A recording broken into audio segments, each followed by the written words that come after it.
let's get into it. It's Jamie Williams. How you doing? Good to see you. I'm all good, Mr. O'Connor. How's things? Things are busy. Life is busy, but that's and at the same time life is stopped. But that's what it is, right? That's everyone's in the same boat. But it's great for you to take the time and actually have a chat with us. I appreciate that. I know you're busy with your own podcast, kicking off with the Blackbelter again, and that's great to see. It was kind of, there was a hole in my life for a while, so. Thanks for having me on. Oh, you're very welcome. Thanks for coming. So, I mean, I suppose the first thing we start with is, how, I mean, I'm asking everyone the same question because of the global pandemic. How are you coping with it, and how are you training with it, and how are you getting around that, and how is it affecting your sort of day-to-day Taekwondo life, In terms of training, I haven't done a whole lot of training. I've tried to do bits and pieces, but like not a whole lot of. We were training kind of hard on the lead up, but just before everything kind of shut down because we had the European Championships were not too far away. So I was kind of going, was in the thick of training then, so kind of dropped off then, kind of just cut everything then really when it was called off. Has that ever happened to you as a competitor to go from like full blown training camp and then at high level and then just stop without going to the competition? The body must think something's wrong, I mean, when you're used to going full tilt and then going to competition and then not getting that last step. Has that been weird for you? Yeah, definitely. It was, because like the closest I had really was maybe it was 2016 when we were training for the World Cup. So I was training really hard. I was training was going well, and then I picked up an injury to my ankle, and then it was kind of so couldn't train then either. But that's kind of the closest I've had to everything just stopping like that. Like I've never had where I've been fully fit, training hard, getting ready to go to a major competition, and then it just gone, done, nothing else. Yeah. So yeah, it's a different experience. I mean, I suppose like I've been saying to other instructors, is like, I mean, it's great to see the sort of the stuff that like the Taekwondo community has really kind of rallied around technology to get itself out there and sort of do. I've been doing my own bit. You've been doing a bit. I've seen, like the TKD Coach Academy, Richie Ford and Adrian Byrne, and all over the world. I see even the likes of Master Willie van der Mortel is running classes online, and Master Thomas Barati. You see the whole lot of them are at it now, and it's a real weird shift, and it's a real cool thing to see. And I don't know, have you been inclined to jump up there and start a bunch of classes your own? You're coaching down in Shannon as well. What's happened there? Like, yeah, we have, like, Adrian's managed to produce some videos. I must get on top and produce some videos myself, so that we have kind of a plan in place that keep members engaged and try to prevent too much of a fall off, I suppose, when everything does kick back up. Yeah. But I think it's great to see that there's maybe, like you said, like some of the people you named there are some people who might never have thought of looking into video on classes or going online. So it's actually giving them the opportunity to maybe get involved in something like that. Yeah, it's cool to see. I mean, it's funny how turmoil brings out the best in people, Yeah, you have to adapt.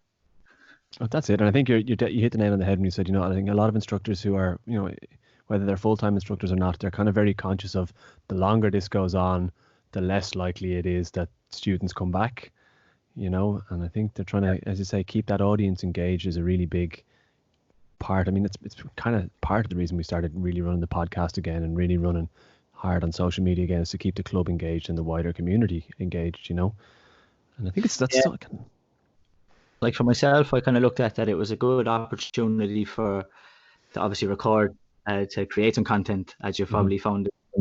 But it's also a good time then, like that, for people to consume content. Like it's potentially a break away from Netflix, and it's a connection to Taekwondo or whatever martial art that you could potentially be involved in. So yeah, I feel that's one benefit. Definitely. I mean, so look, let's for people who maybe have been living under a hole, maybe why don't you give us a little bit of background to yourself and your journey, and we get into the whole question of how did you get into Taekwondo and where did you come from and what are you doing now? This is the sort of the standard leading question. Yeah, it's always a good place to start. Myself, I started training Taekwondo in 2002, November of 2002, and so like I think my story is very much a lot of people kind of my age they were interested in being a Power Ranger, being a Teenage Mutant Ninja that sort of stuff. You're seeing the flips and the kicks, and obviously I just wanted to get into a martial art. And I think the initial martial art that when you're that age, when you hear martial arts, you think karate. So that's kind of what I was nearly saying. That I was like to my dad, "Can I so I'll start karate? I want to start. I want to be like the guy at the Power Rangers on the telly." So he said, "Yeah, fine, you can start." And I'll get in contact with the guy who he knew run the karate club. But then he got in contact with a guy that he worked with, had a phone number. I'd heard of the Taekwondo club and had a phone number for this guy called Adrian Byrne. So heard of his name, yeah. Got in contact with yeah, so he just got in contact and then I just came along, and that's it. I've been training ever since. So and was it instant? Yeah. Was it like, okay, this is my sport to hell? You know, I'm not doing I'm not doing football. Swimming can stop. This is me full time now. Or were you a multi-sport person? Or well, straight away I loved Taekwondo. Straight away. But yeah, no, it was actually the first sport I took up was Taekwondo. I didn't have much interest in soccer or hurling when I was kind of younger. So Taekwondo was the first sport I had, but then I was kind of not too bad, I suppose. I was kind of felt like I was good enough as a white belt or yellow tag could be, and so I think that nearly gave me more confidence to try other sports. So that's how I actually then went and played other sports and got involved in the hurling club, the soccer club, and became much more interested in all sports. And now I like any sport. Like I'm interested in any sport. I'll competitive. I'll watch it, you know. But yeah, Taekwondo was the first sport I was involved in, and I was doing other sports to about 16, and then I kind of looked and went, if I looked at the guys who were winning on the team at that stage, and they kind of stopped playing other sports. So I kind of felt that, you know, if I'm going to go to the next level and be European champion or world champion, I need to give my whole focus to this one sport. And that's what I did then. So I kind of packed in the other sports around 16 and just 100% focus on Taekwondo. Sound. And I mean, that's interesting. I mean, do you think being a multi-sport athlete at a young age stood to you? Because there's this big debate, right, over early specialization, you know, be a Tiger Woods versus, you know, be a generalist Roger Federer, you know. And I know which can't buy me, but I'm curious to see what other people think, you know. I'm definitely not deciding that one sport is your sport straight away. I think like just being more athletic is going to benefit you in the long run. You know, and that being involved in other sports just builds that athleticism. So I think like just get involved as many sports as you can, try out every sport. And like if you don't try other sports, how do you know you're good at them? Like if you just decide, or somebody decides for you, no, your best sport is Taekwondo, but you've never tried rugby, you never tried swimming, you just decided, how do you know? You have to try everything. You know, so just try as much as you can, and then you get a chance later to decide, you know, either even if it's not the sport that you're the best at, maybe it's the sport that you like the most, or you get the most enjoyment. That's important to think as well. I mean, especially for when we talk about children. I mean, whenever we're getting into, you know, higher performance levels, right? You know, it's about being happy when you're playing your game. That's the most important thing for me at that age, you know. But like, so okay, so I mean, you were training fairly hard, and you stuck down with Mr. Byrne down in Shannon. You went to sort of, were you were competitive all the way through your sort of color belt schemes, or? Yeah, like straight away I started training in November, and I went to my first competition in February. Yeah. And that's when white belts could compete. Right. So I went down to the Cork Open in Little Island. Did the first half of 4-directional punch. Didn't know there was a second half of 4-directional punch, so I stopped after the first half. Naturally enough, I lost. Yeah. I went to the sparring then, and we hadn't done a whole lot of it, like hitting each other sparring. Obviously, we'd done lots of drills on pads and stuff. And so I went down and I was sitting, I think they did the draw on the day, like kind of line you up, your height, we'll move you over here. So they did the draw on the day, and I was sitting next to this guy and waiting for my name to be called. And the guy I'm sitting next to goes, God, I hate sparring. And I kind of go, and then he goes, I've never won a spar in my life. Now we were only 8, but anyway, he had he tried competition 2 or 3 times and it lost. So I was sitting there thinking, haha, I want this guy. This is the guy I want. We came out into the mats. It was that guy, and he beat me. Oh yeah, because he's all this experience and he knows what to do now. Yeah, I gave him his first win. So Yeah, that was there the you first go. experience competition.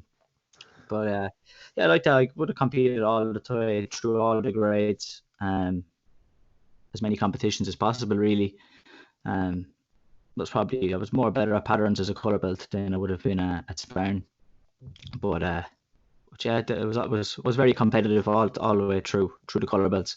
And did you make a conscious decision at sort of junior? Were you through as a junior black belt on squads as well, or was that? Did you? Yeah, you Yeah, had a long junior career as well. I mean, did you? At some point, did you say, right, I'm going to go and push for a place in squad, and that's what I want, or is it just sort of this is the natural step for me? yeah, around. It wasn't really because we only just got back into being able to go for the team around 2009. So I went to the World Cup in 2008, and that was good. I got on. I did all right. I didn't win a medal, but it was kind of my first competition at that level. And then 2009 came around, and I went to the Viking Cup, which was a big tournament at the time. And the European Championships was on a couple of weeks later, and we had Louise and another guy, Dave Lynch, went to the Euros. Actually, I think that Danny Dillon would have went as well, along with Adrian on the team pattern. Yeah, he would have because he was on the team pattern, and Adrian was on the team pattern as well. So they went, and then the selections for Argentina came around, and I was old enough to go, but it wasn't really something that I had thought about. And then I had seen then that maybe like some of those guys in the club, and even some guys I would have been competing against at black belt, like guys like Eddie Dillon and a couple of other guys like that, they were kind of starting to push on a level to where like we would have been fairly level maybe before, but they had started to like, well, these guys have been going to the squad session. So I kind of made a decision, I'm going to go, if not for the team, I'm going to go to the squad sessions.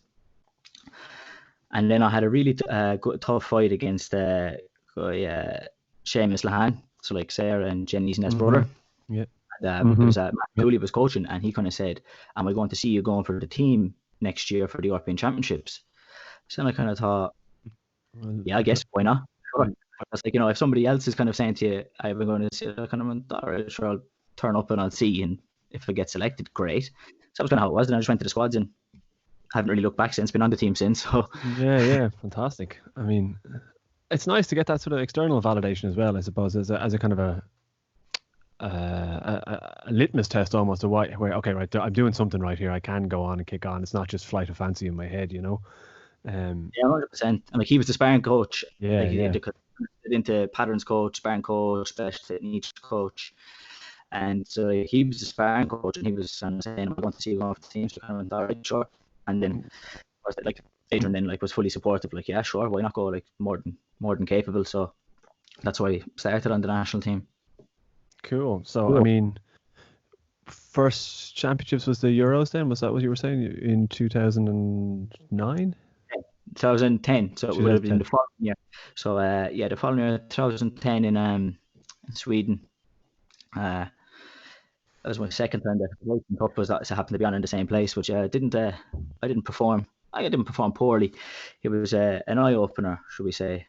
And I kind of saw the level that you have to get to really to achieve in the sport. You see the seniors, you see the good juniors, and you're seeing the level that they're at, and you kind of go, all right, I need to up my game big time.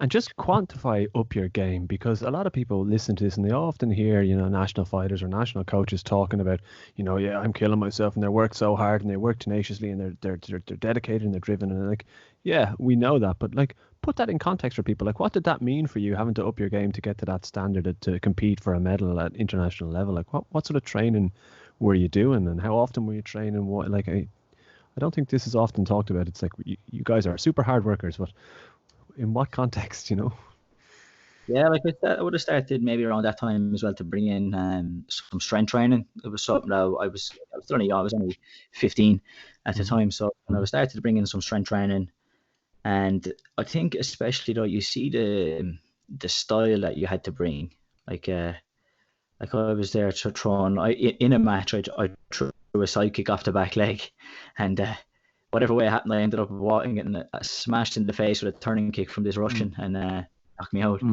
But so that's my opener in itself. You're kind of like, okay, well, I won't go throwing side kicks off the back leg anymore, and we'll maybe start with the front leg, and then we can bring in the back leg after. There was some things that, like, the style things, kind of some tactics, an approach that you kind of see winning.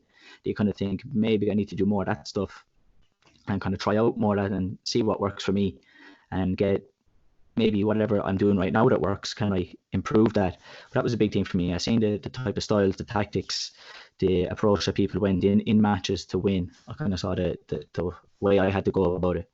So did you become a real student of the craft then? It's like consuming as much as you possibly could about what's this person doing and what's that person doing, and how I can use that and I can take this and I can build on that. Was that the strategy as well as just countless hours of graft? Yeah, definitely you're looking at, even like in the squad, you're looking at the some of the seniors around you to kind of see, well, because like at the time you had like Luke Woods, you saw he was after winning the World Championships, he was after getting to the final of that Euros. You're kind of seeing, well, what does he do? He's obviously doing something right. So what kind of approach does he have? What's his style like? And then you obviously had guys like that would have been around the team as well. And so you're looking at what do they do, even just in the team, to kind of say, yeah, what can I try to watch them and bring some of that into your game. And yeah, it's definitely like the YouTube. I suppose it was just kind of starting to be a thing where you went on and you found the Catch a Sullivan highlights, you found the Maximenko ones, and you watch them, and it's hard to kind of break down what they're doing or the thinking behind what they're doing in the match, because it's just a quick clip of a great shot that landed, so you kind of don't know the next of how the match was going. But you're watching them and seeing, can I try that? Can I get that to work in training? And if it does, then you try to bring it on into your game. Indeed. I mean, you also had a good stable to train in, right? In the sense that you mentioned a few names like Louise McCaw and Danny Dillon, and even Coach Mr. Byrne was down there. I mean, how important do you think that is to have a good group around you in your local club to build you on, or can you go? I mean, there's sort of big fish in a little pond syndrome sometimes, I think, holds other people back. But do you think that's a thing that pays into success? Yeah, I think it definitely helps. Like, even we had Mr. Ryan, Stephen Ryan, would have been training in the club even at that time, and like, he was a big help, especially kind of around at the time when I first started to go senior, because a lot of experience in that. He was bigger and stronger, so I thought he kind of helped a good bit as well. But like, yeah, the names you mentioned, they were good to train around, but don't necessarily think, like, I think if you can have great people that match up, even people your size and stuff, that's fantastic. Probably the best way to go about improving, but it's not the only way. And I think like that in clubs, especially like ours, the turnover can be quite high, especially around the black belt level and getting into senior. So I think you kind of have to then adjust your training to fit the people you have around you. So I think that's where, like, a lot of the stuff, like, the constraints, bars and stuff like that comes into it, to where maybe the person, if you just went free sparring, they wouldn't be on the same level. But you narrow it down a bit, and now all of a sudden the game is a little bit more even, and you can still get something out of the training, even if you don't have like the best match of partners, the best, the highest level of training partners. You can still get something out of the session. You can still achieve. Yeah, it's a cool philosophy on it. It's nice to think that you don't have to be in this champion club to be a champion, right? That obviously it helps, but I mean, definitely it can be done outside of it. Like, there's definitely examples, like, we all see that. I would just say, like, we see River Valley there. They have most of the, they pack out they have the most competitors on the national team every year, and they all achieve fairly high, but they're not the only ones with competitors on the team and doing well, so yeah, I think, like, but I think as well, if you go chasing maybe the ideal scenario or the ideal club, or it oftentimes maybe isn't what you think it could be, and some messed up what you have around you, you'd be much better off spending your time that way. Yeah. I mean, there's an awful lot of sense in that, right? If you actually just go to work, right? Yeah. What about, so I mean, you traveled through as a junior, and I mean, were you a multidiscipline person through junior all the way? Were you competing in every discipline you could, or were you saying at some point, okay, I'm going to be a specialist in sparring or a specialist in patterns, or how did you fare out, or did you want to be both all the time? And When I first started, I've been a multi-eventer every year on the team except for 2019. Last year was the first year I didn't patterns and sparring. I think like that as a junior, you kind of come through that. Well, this is the way it was for me anyway. Like I said, as a colour belt, I was always better at patterns. So then I kind of then to get better at sparring, and I got onto the team for both. So I just wanted to kind of try and win a medal in anything. So, I was like, I just want a medal. I didn't care whether it was a sparring medal, patterns medal, medal. So yeah, I competed in both and felt I had a fair chance at both. And then as I kind of progressed on through the years, sparring became more of a realistic option than the patterns maybe, but still competed in patterns to give it a shot. And it's only actually, like I said, last 12 months really where I went, I'll park up the patterns for a little bit and I'll go sparring. And the complete honest, really, the reason for that was I wasn't going to give the time to the patterns. 4 to 6-3. Right. Trying to beat Lillian Dulé, who's 100% patterns, while I'm trying to split my time between patterns and sparring. Yeah, can't be an easy challenge, right? Yeah, so I said I'll pack it. Like I'll go back to the patterns, and there might be a time where I'll go back to doing both. But for now, I just decided that I'll just focus on sparring. So that's how late it's been, I suppose, for me to decide I'm a specialist, maybe. Yeah, okay.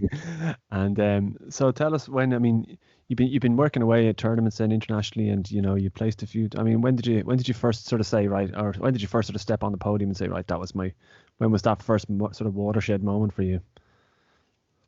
Well, the first time I picked up some team patterns medals as a junior, but I didn't actually win. Like I suppose, like I said, most people wouldn't probably know me for sparring now. I didn't win a sparring medal as a junior. I had my first medal. It was for sparring. Was a senior at the European Championships in Sweden. Again, we were back in Sweden in 2013. So that was my first medal. Seems to be a good hunting ground for you. Yeah. I've been there 3 times, and I'm sure at some point soon we'll probably end up going back to it, because it's like every couple of years I'm around so long now, I'm kind of on to go around again. Like I've been to Slovenia twice, Slovakia. This is meant to be my 3rd time. It's like I'm on to go around again. I've been to all these countries, so I'm back around again.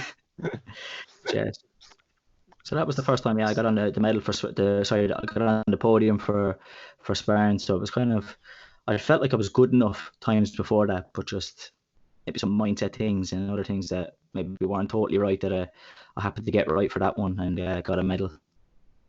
Nice. I mean, talk about the jump there from junior to senior. Was that something that you really noticed straight away? I mean, because the standard is different, right? I mean, as a competitor in that, maybe it's people listening who are sort of on that turn now. I mean, what's the advice there for people who are thinking, or how do you step up was there much of a change for you when you transition from junior to senior? There was, yeah, but like I got kind of lucky that the weight divisions changed. So it was 54 and 63, and then 57 came in 2013. I started competing in Ireland. I was kind of competing senior at 17 the year before I went, because of kind of the way the selection system was working at the time. It was better for me to fight senior, so I was fighting guys like Darren Doherty, and that when I was 17. So that was kind of like, and he's not afraid of mixing it up and getting stuck in. So that was an introduction in itself to senior. But I kind of felt then when I went to the Euros as a senior that there was nearly like no pressure, because like first one senior, you're kind of not overly maybe expected to win. So I felt that kind of took a little bit of pressure off. And then it was kind of like, right, just go and get stuck in and see what happens. So I kind of felt it took a bit of pressure off in that sense. But yeah, definitely, like I ended up competing against guys like Ami Batra, who he'd been European champion a couple of times before that. He was a good bit older. He would have been near 30, and I was after turning 18. So there was a bit of a difference there in experience and even like that strength and stuff. So there is a bit of a jump. But I think sometimes with seniors or some of the juniors coming through, like I would say is just like, like not being just don't put it off. Just jump in. Like, don't be afraid of it. Like, Mm, mm, you're more than likely not going to get hurt. You might not win straight away, but you won't get hurt. mm. So it's like, don't put it off. Just jump in. It's like oftentimes, especially at seniors, like the people who are there more than likely aren't going away too fast. So So you're gonna have to cross paths at some point.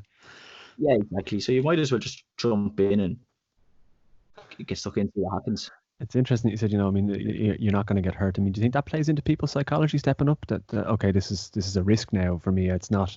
I'm taking the sort of the training wheels off, as it were, right? And there's a serious risk to my health here now. I mean, does that play into people's heads at that level? I mean, I think it does a small bit at like that jumping in from junior to senior. And I think that's kind of the only real transition that you kind of think, oh, I might get hurt here.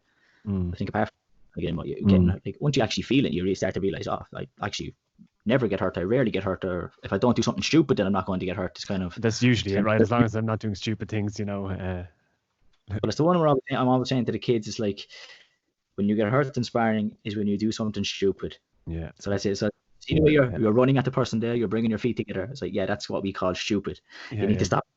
This equals punch in the face. That's exactly it. It's just like, so when you do stupid things, that's what gets you hurt. Usually if you're doing the smart, intelligent thing, you'll be all right. Yeah.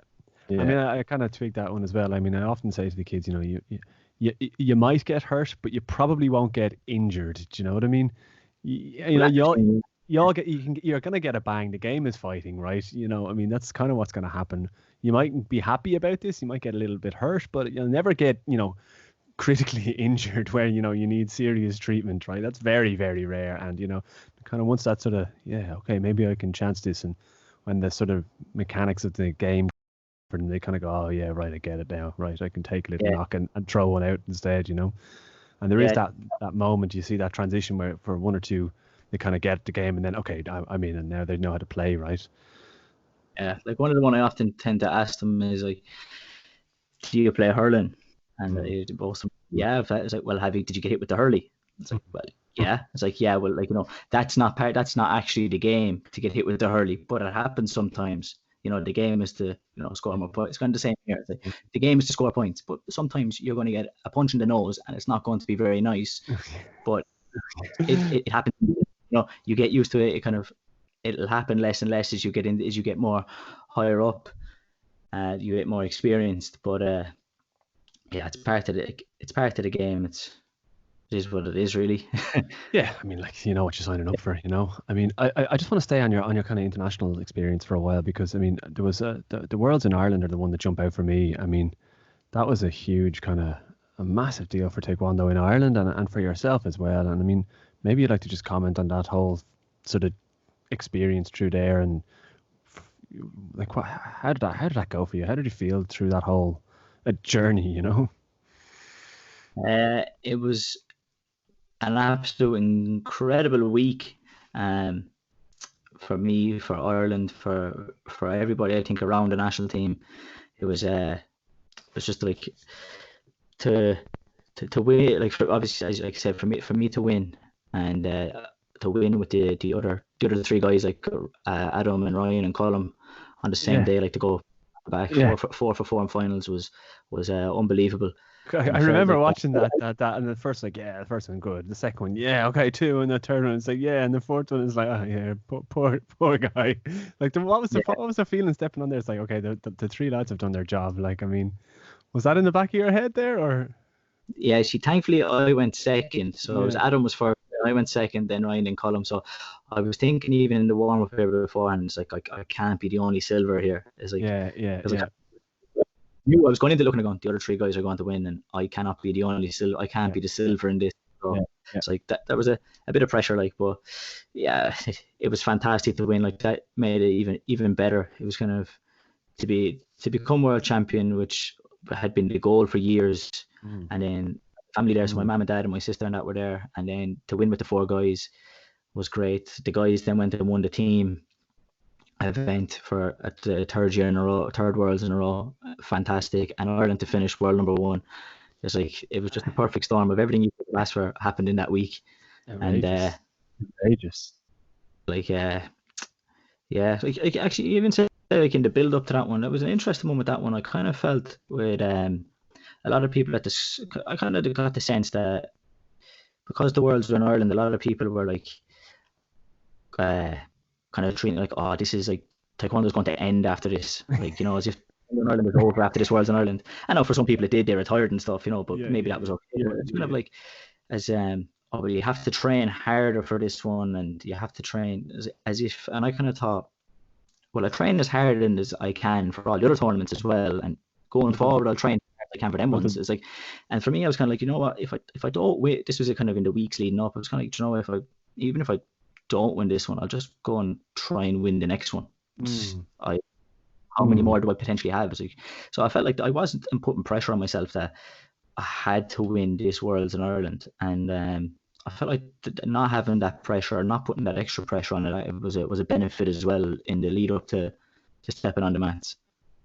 yeah, that's kind of interesting perspective on it. I mean, it's interesting you sort of think that, or the feeling that like Taekwondo was going to stop, right? I mean, because the team kind of did sort of transition quickly after that. We have, there's a lot of people who've moved on and moved off, and I mean, you know, where do you see the team now? I mean, I know we're unfortunate with the Euros being cancelled and stuff. I mean, and for the right reasons and whatever. But like, do you think that team is like how is the national team set up now in your sense to compete? Like, I mean, we've gone from being at that peak in 2017, and sort of we're through. Are we in a transitionary stage now? I mean, And I think we are, but like I look even the team that went in 2018 to the mm, European Championships just after the Worlds, the team has even transitioned a small bit since then.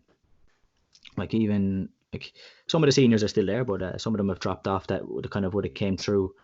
And the junior team is nearly completely different. So I do think we're in a transitionary period, but I think we were well set up to go into this Euros. I felt like we had some guys like experience like that. I was the oldest guy on the team this time, so that's kind of where things to transition to.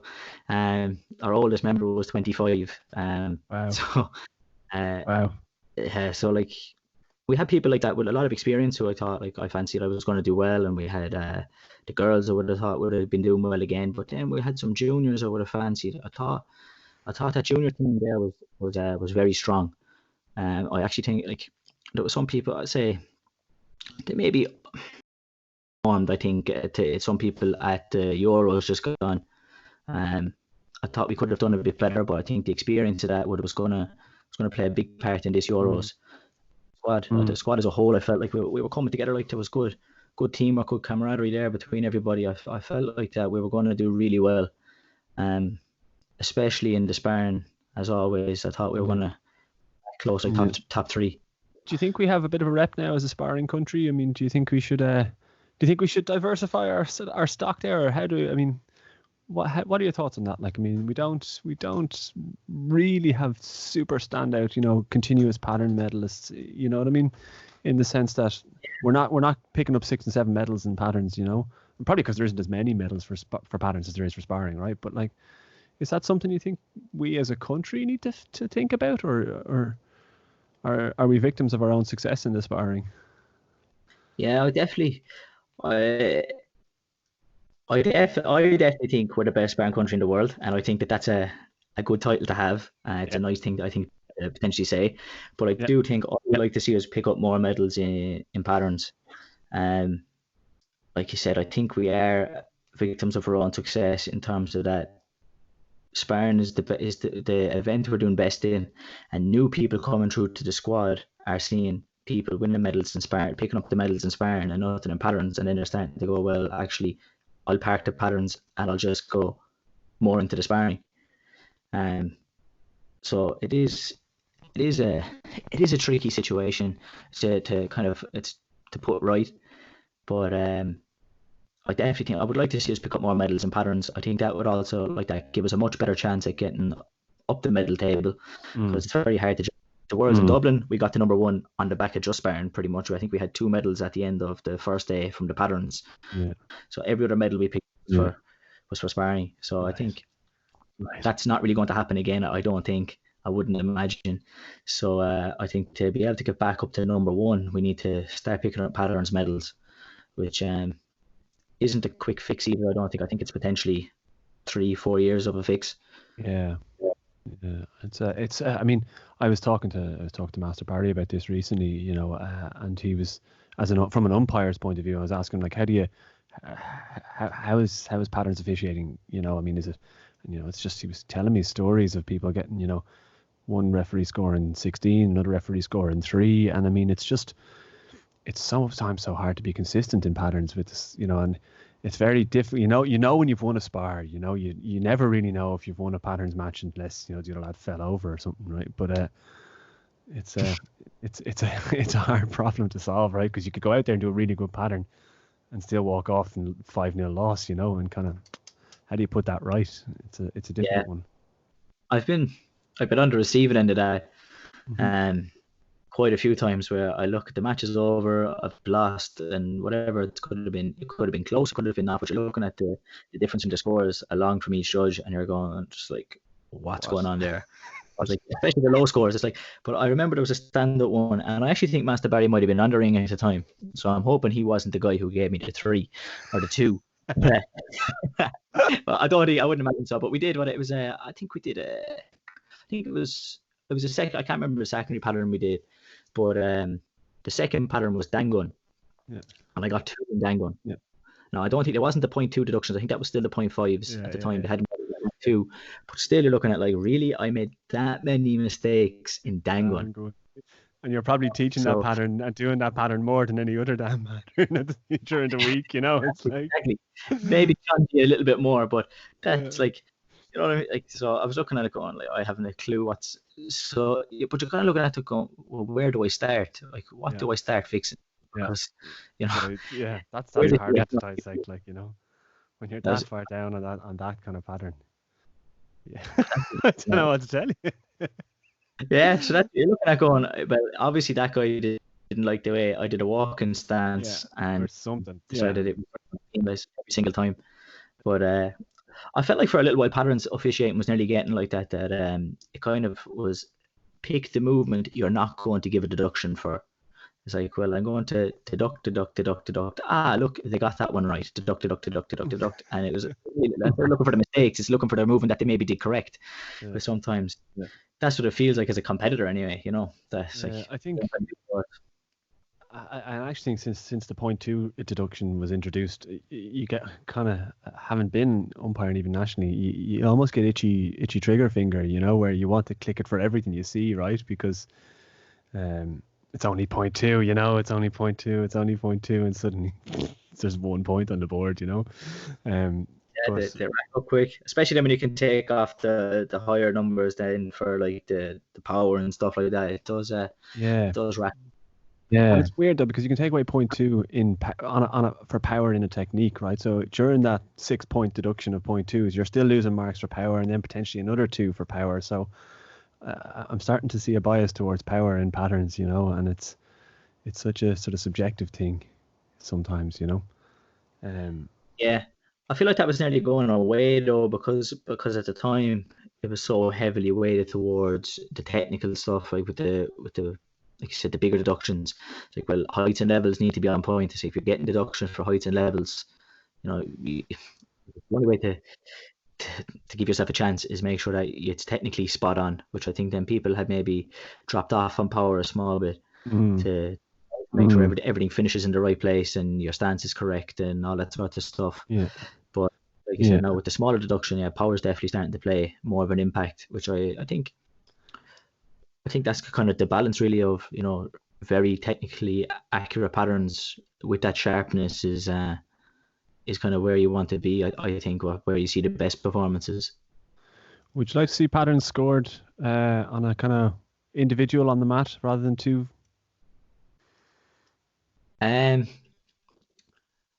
Potentially. Like it's something I'd like to see how it works. Before I'd really make a call, because I've seen like there's some like that chatting with Mr. Byrne, like he's trying out maybe some ideas of the way they could go about doing it with one on the floor at a time, and they could be interesting. And I suppose there's a very simple way of just come on, give a pattern, score the pattern, and I don't know, take the people with the highest score, go and perform Yeah, another pattern. Or it's like they do in I thought diving I or think maybe, skating or something like that, you know? yeah, but like see, that's kind of the even like because with diving it's nearly on the difficulty of the dive. Yeah, So it would be interesting. Like Bernard said that like has made that point of if your score is maybe on a curve of the difficulty of the pattern that you maybe pick to perform, could be interesting. mm, Uh, so I think that would be interesting. I think that was in terms of scoring and picking a winner. I think that was like it's easier now because you see both people performing the same pattern. But I think before it was kind of cool to see people performing the different patterns, picking an mm, optional pattern. I thought that was kind of good before. But like I said, when you're trying to pick who's actually better, it's very hard when they're not performing the same thing to go who's better at patterns.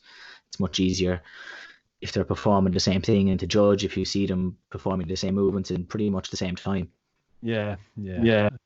It's a hard one. I mean, I don't know. It's just sometimes maybe I'm just trying to think of ways that sort of scoring question mark can be alleviated in some way if everyone's looking at one person or on different perspectives. I heard that was taught about as well, where they'll set the referees up like they do for sparring, So suddenly you get people turning around and, oh, that's meant to be a flat fingertip thrust and not a front punch, and these kind of things. Yeah. I But think yeah, the old sparring system or the old scoring system for the patterns, I felt like the old system, like there wasn't a whole lot wrong with it. Maybe I felt like maybe some changes, some tweaks could have made it better, but I didn't think it necessarily had to be completely overhauled.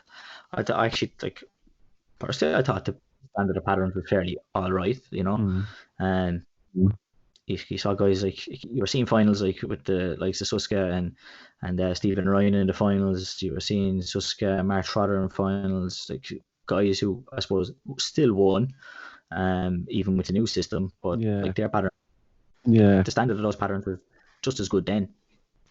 Yeah, I suppose. I mean, cream rises to the top is the old adage, and maybe there's a bit of that. But it's interesting. I like to see. I like that they're keeping that they're trying to be innovative as well, though, and keep things fresh. That they're not sort of going, well, this is the way it is, and it's always been that way, and it'll never change. And just deal with it. I like the way they're Yeah, not afraid to sort of play with it and experiment. That's kind of good to see, and it's refreshing. So while we're rewriting the whole Taekwondo rule book, what about the sparring weight classes? This has been something that's been thrown around a little bit. Would that be something you'd like to see changes to, or do you think the gaps are okay? Because I know we're quite wide, right, by comparison to other combat sports. yeah. I'd like to maybe see a division or two added. Like kickboxing have 10 at their whackers. I wouldn't like to see 10, but I'd like to maybe see more than the six. I think it is, yeah, six. So I'd like to maybe see if we got to maybe 7 or 8. I think that might be And where would a you put bit them better. in? Um, I think if we went, I did have an answer for this before, but I'm not like I think 57 is kind of the lightest you can go for the senior males anyway. I think 63. You maybe could go 69, 74, Mm. 81, and then or maybe 82, something like that. I think some changes that may be there. Add one in maybe around the 70 kilos. I think I think 63 is or 50, 63 is okay. Maybe if we went to 69, that would be good. 74 or 75, and then 81, 82, and then maybe go plus.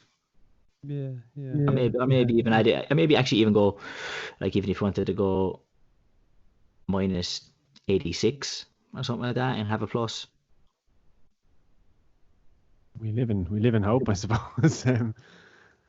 Yeah, Yeah, it's just something I suppose. I mean, but it's always weird. I always find, you often see the people who are aware of the weight classes and know how to play that game. They walk on the mats and they're fighting under whatever it is, and they're not under any circumstances at that weight, and they're plus 10 kilos on that because they've been cut. And then you have the poor guy that just doesn't understand that, and then walk in at the bottom of that weight division, and they really are in trouble. I mean, I'm a big believer that I don't know about this, but I don't think I don't really invest a lot of credence in the whole weight cut thing. I think if we've enough time to sort of check people's gear at the side of the rings, we can stand you on the scales and sort of say, yeah, you're in or you're out by plus or minus one, right? I don't know about that. I mean, what's your feeling? You've done weight cuts. I mean, you were held up there at the coaching conference as a kind of poster boy for weight cutting, but what's your takes on that? Like, I mean, not that a poster boy for weight cutting. I mean, that's not. But yeah, I don't know. Describe that for people who aren't familiar with it. Like, I mean, it's not. I've done a bit of it and I made a mess of it before, and I was way under. But it's not something I'm a fan of. In kind of, yeah, I'm not something I'm a huge fan of, and I think it kind of. I don't know. What's your take on it? Is it just part of the game for you, or is it? I think it's like. I think it's it's like the necessary evil, it comes with combat sports, that there's gonna be a weight cutting that happens. I know you could say it like that, oh, we'll weigh them on the same day and stuff, we'll put them on the scales, but there'll still be some weight cutting. Not as much, I would definitely say that, but I do think that there's still going to be people who will try and push the limits, like see what can they get away with. Um, weight cutting, like I've done it before. Like I was at the coaches conference, like you said, and I was kind of put through where they came up with a program to help me do it. That was on the back of actually a bad weight cut for Finland in 2016. It wasn't my best, and I kind of researched it, but then there was some bits that I researched it a bit, and then I hadn't fully tried it, and I didn't fully stick to the protocol as much as I should have, because I kind of felt that won't matter, just because I only have a small bit to cut, really. So it's like, well, I don't need to kind of track sodium intake, because that won't make a big difference. And come the end, when you're looking to get the last few kilos off and you're trying to sweat them off, you're kind of going, all right, yeah, that kind of maybe did make a difference. So when I really, on the back of that kind of study I was involved in, I researched it more, and it's got a lot easier, and it's kind of, you realize that those kind of little things it's the little things that do matter, that make it easy. But I think, like, I don't like to see juniors cutting much weight. No. I'd like to see them, like, if they have a little bit to lose, I would definitely like to see them lose that through body fat. I think that's definitely, that's the safest way. It's the most it's the best way to go about it, losing excess body fat. Like that. Then after that, then if you're lean, if you're like, if you're a male and you're 8 to 10% body fat, and you've dieted down to within, ideally 5-6% of the weight class, then maybe you could look at taking off, we'll say cutting that last bit of weight. But I think, like, this way, the most and the least impact on your training and performance is going to be, can you make the weight by through losing excess body fat.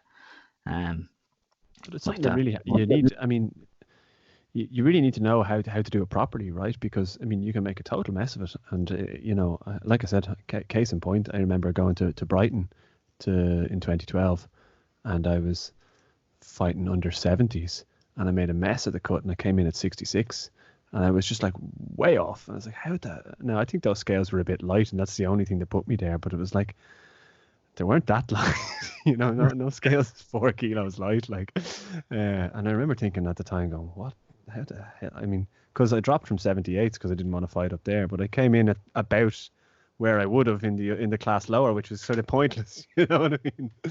But so it's just one of those things you have to make sure you do right and really know what you're doing, and seek kind of people who've done it if you're going to go that way, I suppose.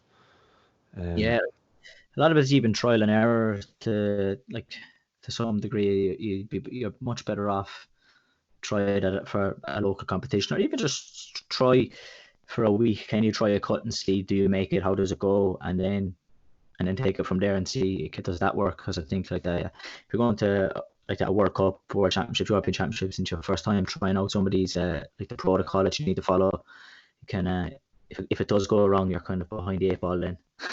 Absolutely.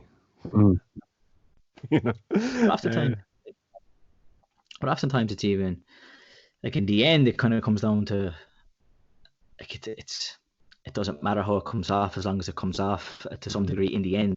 It's kind of, when you're at the championships, it's just get the number on the scales to say the number you need, and then you start to look at recovery then as well. How do I go about getting myself now in the best shape to perform? Yeah, which is kind of the other thing is forgotten about once you have that weight cut, is how do you recover and get yourself ready to perform.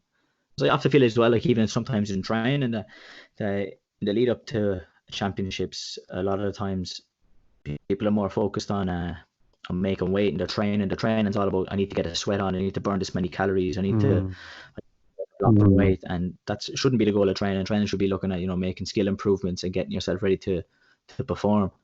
And making weight like that, because if you're going through fat loss, that should be just a byproduct of the fact that you're training hard, but it shouldn't have been it shouldn't be the focus of your training. So I think, see, when you get to the championships, people make weight, and then that's great, but then they forget that, oh yeah, I have to fight tomorrow, I have to fight in 2 days time or 3 days time. It's like, there's actually a competition that goes with this, because the whole mindset was around making weight, looking on the scales and feeling, oh, that's a weight lifted off my shoulders, but now there's another weight on your shoulders, and that's, you're going to have to haven't been thinking about it at all in the prep for this. Well, you might have been, but you have this other demon that you've been distracted from. That's an interesting one, all right. That's an interesting one. So, I mean, like, in addition to competing, I mean, you're coaching a lot as well, down with Mr. Byrne. And is that something you naturally fell into, or is that just something you sort of do you think you're going to go actively down that road in the long term? I mean, how does coaching fit into your Taekwondo world? Yeah, like, I kind of felt that, for me, I kind of felt like it was like the next kind of step that you took along, kind of the kind of journey that, you know, I've got to maybe black belt, or I've got the second degree, or whatever it is. It's like, well, the next thing is like, you start to share this knowledge then with the grades who are below you, and that was kind of like as much of a thing of like, it was a tip in the cap that, you know, well, this guy has this much knowledge, so I'd like him to maybe come in and help out with the classes, kind of, you know. That was kind of like, felt like the next kind of step. So yeah, I started the coaching in the club like around 16, so like that was, you know, back in 2011. So I've been like an assistant coach to some point, or way of putting it, for quite a while, and I've just taken my own classes and that then within the club. Gone quite well, and then we kind of we changed, we switched halls within the building, so then we kind of condensed the classes, but I still do classes and that. But definitely the plan is, come, you know, well, we'll see. Like, the plan was fairly soon was to open a club, like in the coming weeks was kind of the plan, but you know, that's all kind of been thrown back. So if we can get it going for September, that would be great to have some of my own club going as well on the side, as well as been involved in Shannon as well. So I love coaching. It's a different feeling, you know, to when you see the guys go to the tournament and they do well, especially the ones you can see them putting in the effort in training, and you see some of the things that you've been working on, and it plays off. It's a great feeling, which is different to, because like that, like even just watching my sister when she spars, it's like I'm more worked up for her sparring. It's not like a place you go kick, they do this, they do it, and they do it instant. It's not. You wish it was, because like you're shouting it, then you're maybe saying what you're doing. They need to take it in and process it. Like, there's so much that goes on. So it's much different to, you know, when they can happen then to then get the right result. It's a different feeling, you know. It's mad. I've often been hiding on the side of rings in my umpire attire, you know, kind of watching students, sort of hoping nobody tells me to get back on my ring, and, you know, shouting instructions on the slide. But yeah, I know exactly what you mean. It is that feeling of it's a different feeling, you know, to see your own students do well. It's quite validating as a coach, you know, to see that come through, which is great. You know, it's part of the reason we enjoy doing what we do, I suppose. But yeah, 100% like that. I see, like I said, I was taking some classes, and it was like, I felt like, you know, we had some good kids, but we sent some kids into the competition from that class. We had some who were kind of yellow belt with a white stripe, so they weren't fully yellow belts. Like, they knew Dangon, they had sparring gear, they knew Tranchi and Dangon. Some of them, they had their sparring gears. We said, like, we were trying to rebuild the competition teams. We said we'd throw them in. So I think, you know, we from the 2 classes that I was taking, there was about, I think, 9 competitors what we put in. Most of them, I think, they all managed to come back with a medal, and that was kind of the thing. It was like, well, actually, you know what, so maybe I'm doing something right in this class. You know, maybe we're doing something right here. So you kind of look and go, you know, can we build on that? Can we? How do we improving? But there's that thing that kind of, to some degree, like, even if it's only like that, it's not like they won world titles or anything like that. It wasn't kind of looking at it and going, no, aren't they great? But, you know, you're kind of going, okay, maybe I'm onto something. Can we develop this talent? Absolutely. Especially like, I So mean, I keep this. often look at those kind of 8-year-old yellow belt divisions, and they have like a million fights to win a medal. It's like, that's not, it's like, and then but it's great. But I know what you mean. You see that kind of go, okay, cool. Maybe maybe we can go on from here, which is great, and it's great for the club, and it's great for the people in the club to see their peers doing well, and then they look at their mates and go, I want some of that, and then suddenly you're in, and then you build Yeah. that team, that's cool. I mean, so tell me about your podcast, because this has been another side of you that you started a while ago, and I mean, you started the Blackbelter podcast, and it's really cool. You're interviewing some really, really interesting individuals, and I mean, your most recent one has gone up there. What prompted you to get into the world of media mogul? Well, we're not quite that big yet, but it.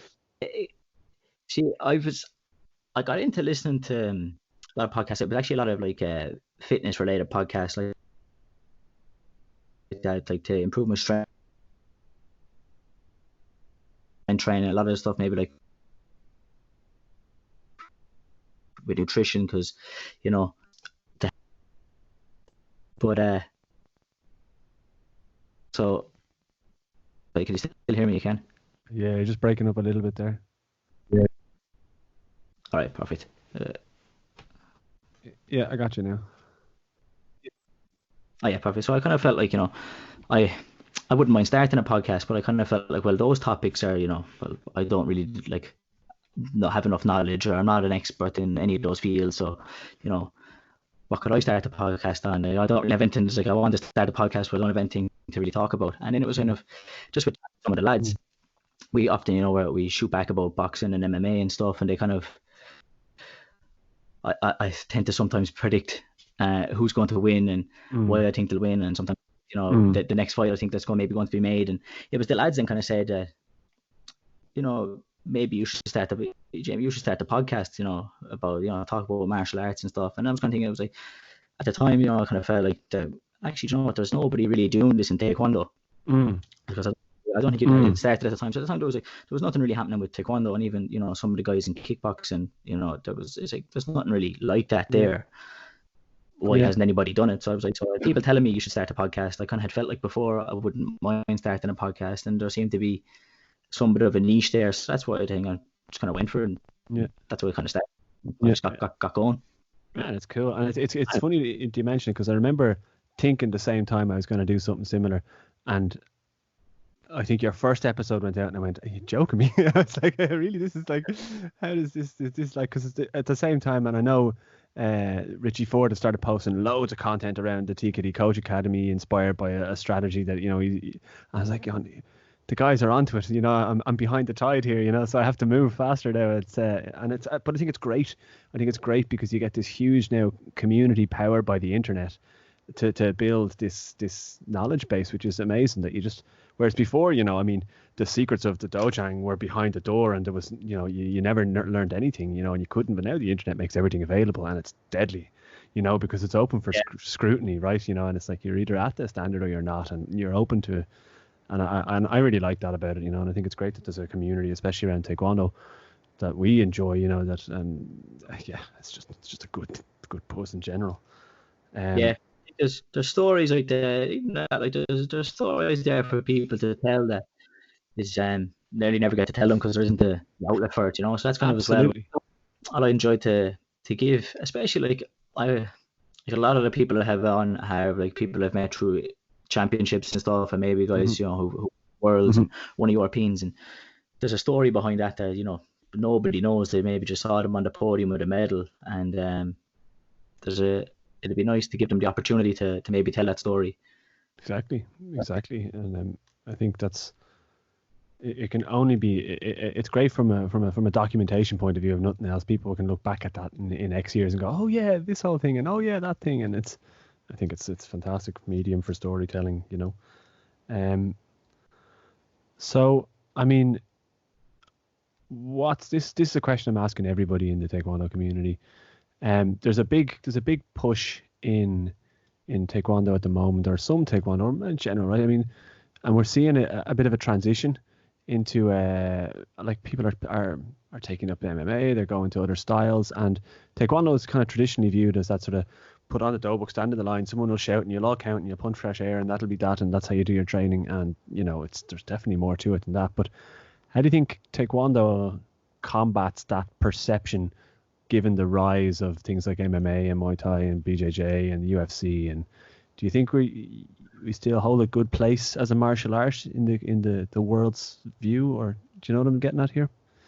Yeah, 100%. I think first of all, I think like MMA, BJJ, I think they're very they're hot at the moment. I think there's a rise there, a growth there that they've all kind of experienced. I think, you know, guys like Irish guys like Conor McGregor and that going to the UFC, and there's obviously with the UFC there's the whole thing that's kind of where jiu-jitsu kind of really started. It was seen in MMA, in the UFC first. So I think there's the whole thing, and I think especially in Ireland it's kind of growing more so than maybe in other countries.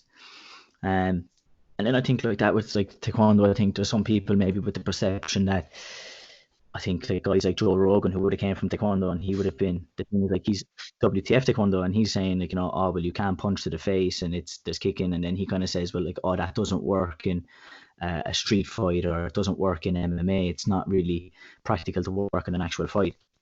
And sometimes ITF Taekwondo gets left behind to look, no, actually we do hit each other in the face, and it is heavy contact.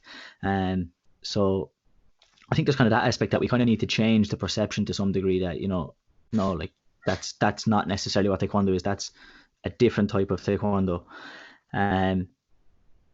So, and I think that I would like to see, that's why I would like to see some of the guys like the Shellys and stuff, maybe when they go into MMA and have some success, and you kind of can go, well, you know what, the base where they learned most of their stuff was through years of Taekwondo, and that stuff does work.